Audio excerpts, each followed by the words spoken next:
Hello friends नमस्कार जय जगन्नाथ रसगुल्ला ओडा कुकिंग ब्लॉग चैनल को आपण मानकु ढेर सारा स्वागत। तो फ्रेंड्स एटे कोन पिउची कहले पणा पिउची काहेकि ना आज होची हम ओडिया नवा वर्ष ता सहित हमर पणा संक्रांति रे जानथिबे पणा बिना पूरा अधूरा जेते बेले भी आपण पणा बनांतु ना काहेकि जदि पणा संक्रांति रे जो पणार टेस्ट आ कोनोसी पणा रे भी न थाए। तो ମୁଁ କଣ କଲି ନା ସକାଳୁ ମନ୍ଦିରରୁ ପଳେଇ ଆସିକି ଫଟାଫଟ ସମସ୍ତଙ୍କ ପାଇଁ ପଣା ବନେଇଥିଲି।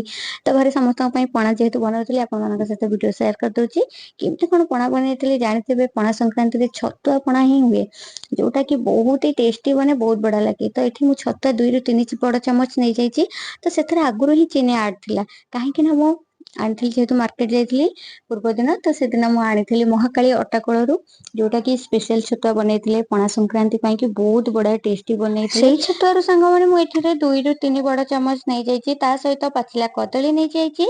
ତ ଜାଣିଥିବେ ପାଚିଲା କଦଳୀର ଟେଷ୍ଟ ବହୁତ ବଢିଆ ଲାଗେ ପଣାରେ। ତ ଏବେ କିଛି ଫଳ ଆଡ କରିନବା ଯେମିତି କି ଏଠି ମୁଁ ନେଇଯାଇଛି ଅଙ୍ଗୁରୁ ତ ତାକୁ କାଟିକି ବି ଛୋଟ ଛୋଟ ଭାଗରେ କାଟିକି ଆଡ କରିନେଇଛି। ତା ସହିତ କିଛି ଆମେ ସେଉ ନେଇଯିବା ଆଉ କିଛି ବେଦନା ନେଇଯିବା ଯାହାବି ଏଠାରେ ଆପଣ ଫଳ ଆଡ କରନ୍ତୁ ନା କାହିଁକି ଫଳର କ୍ୱାଣ୍ଟିଟି ଯଦି କମ ଥାଏ ତ ଟେଷ୍ଟ ବହୁତ ବଢିଆ ଲାଗେ ପଣାର। ତ ସେଥିଲାଗି ମୁଁ ଏଠି ସବୁ ଜିନିଷର କ୍ୱାଣ୍ଟିଟି କମ କମ ନେଇଛି ଯାହାର କି ଟେଷ୍ଟ ମତେ ବହୁତ ବଢିଆ ଲାଗେ।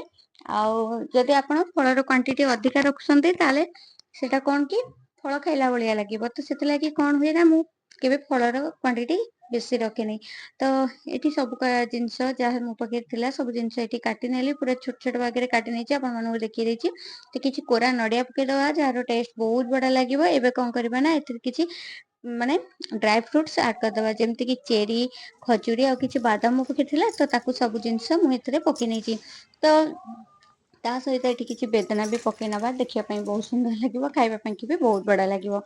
ଏବେ ପକେଇ ନବା ଆମର ଛେନା ଯୋଉଟା କି ବହୁତ ହି ସ୍ମୁଥ ଲାଗେ ପଣା ଟା ବନିଲେ ବହୁତ ବଢିଆ ଲାଗେ। ଦହି ଠାରୁ ଛେନାର ଟେଷ୍ଟ ବହୁତ ବଢିଆ ଥାଏ।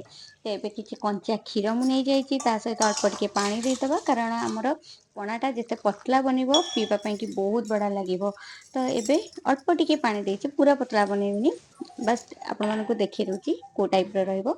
କିଛି ଗୁଡ ଆଡ କରିଦବା ଯେହେତୁ ଏଥିରେ ମିଠା ଆଗରୁ ଥିଲା ମୁଁ ଚିନି ଆଡ କରିନି ଗୁଡ ହାଲକା ଟିକେ ଆଡ କରିଛି 1 ଚାମଚ ପାଖାପାଖି। ତ କାହିଁକି ନା ଗୁଡର ବାସ୍ନା ବହୁତ ବଢିଆ ଲାଗେ ପଣାରେ। ଜାଣିଥିବେ ଚିନି ଆପଣ ଯେତେ ପକାନ୍ତୁ ସେ କେବଳ ମିଠା ହିଁ ଲାଗେ ତାର କୌଣସି ବାସ୍ନା ନଥାଏ କିନ୍ତୁ ଗୁଡ ଆପଣ ଯଦି ଅଳ୍ପ ଟିକେ ପକେଇଥାନ୍ତୁ ନା କାହିଁକି ତାର ବାସ୍ନା ବହୁତ ବଢିଆ ଆସେ। ତ ସେଥିଲାଗି ମୁଁ ପ୍ରାୟତଃ ପଣାରେ ଗୁଡ ହିଁ ଆଡ କରେ।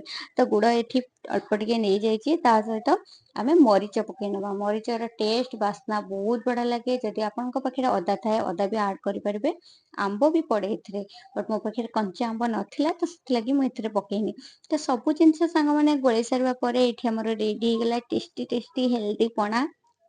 ତ ଆଜିର ପଣା ସଂକ୍ରାନ୍ତିରେ ତ ଏମିତି ବହୁତ ବଢିଆ ଲାଗେ ଏଇ ପଣା ପିଇବା ପାଇଁ କି।